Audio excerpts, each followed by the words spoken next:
So hello aspirants, आज हम लोग इंडियन फॉरेस्ट्री के अंतर्गत सिल्वीकल्चर ऑफ ट्रीज में नेक्स्ट लेक्चर को देखने जा रहे हैं, जिसमें हम हार्डविकिया बिनाटा, पाइनस रॉक्सबुर्गी और पॉपुलस डेल्टॉइड्स इनके सिल्वीकल्चरल प्रॉपर्टीज के बारे में समझेंगे। तो बिना देरी किए शुरू करते हैं। चलिए हार्डविकिया बिनाटा को समझते हैं। कॉमन नेम है Anjan, family is Leguminosae.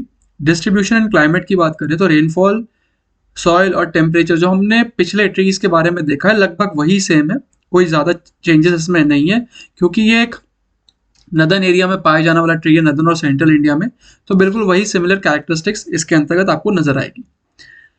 फिजियोग्नोमी and Finology क्या है ये समझ लेते हैं। देखिए डेसिडुअस ट्री है, फ्लावरिंग कब होगी? जुलाई टू सितंबर के मंथ में, और seed ripening is in April to May period. Silvicultural characteristics के बारे में बात करें तो it is a light demander, frost hardy and coppices very well. Regeneration की बात करें, देखिए नेचुरल रीजनरेशन किसके थ्रू होता है? Seed as well as coppicing के थ्रू, और artificial is sowing and planting. Usage is for timber, railway sleepers, fibre and construction activities. Next is your pinus roxburghii. इसको आप चीड़ के नाम से भी जानते हैं, नदर्न रीजन या हिली रीजन्स में ज्यादा मिलता है। तो rainfall is 100 to 120 centimetres. Distribution and climate को पहले देख लेते हैं। Soil well nutrient as well as properly drained, और टेम्परेचर चाहिए 10 to 20 degree Celsius.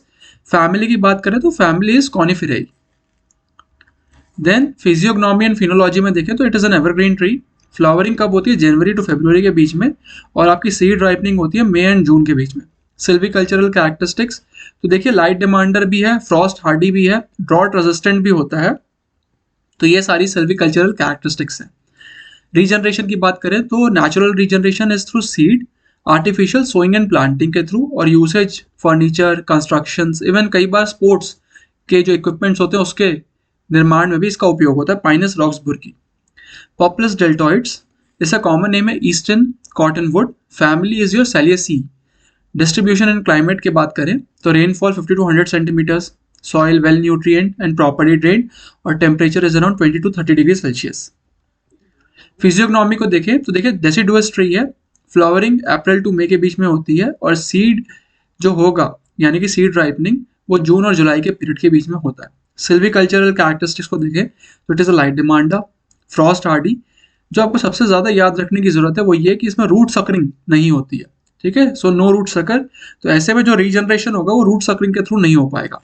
Natural regeneration केवल सीडलिंग या कोपाइसिंग के द्वारा भी कई बार किया जा सकता है, लेकिन रूट सकरिंग के थ्रू इसमें कोई भी रीजनरेशन नहीं होगा। आर्टिफिशियल रीजनरेशन को देखें तो सोइंग एंड प्लांटिंग। यूसेज में देखें तो प्लाईवुड, पेपर और स्पोर्ट्स इक्विपमेंट्स के मैन्युफैक्चरिंग में इसका उपयोग होता है। तो ये थे आपके आज के 3 ट्रीज। इसमें जो सबसे ज्यादा इंपॉर्टेंट है वो है आपका पॉपुलस डेल्टॉइड्स, जो भी हमने देखा, और उसके पहले जो पाइनस रॉक्सबुर्गी था वो भी इंपॉर्टेंट है। पहला वाला जो ट्री था हार्डविकिया बिनाटा, उसमें कभी कोई क्वेश्चन पूछा नहीं है यूपीएससी ने। तो अगर आप इसे छोड़ के भी जाते हैं हार्डविकिया बिनाटा को तो कोई दिक्कत वाली बात नहीं है। तो नेक्स्ट लेक्चर में हम बाकी के 3 ट्रीज देखेंगे। Thank you.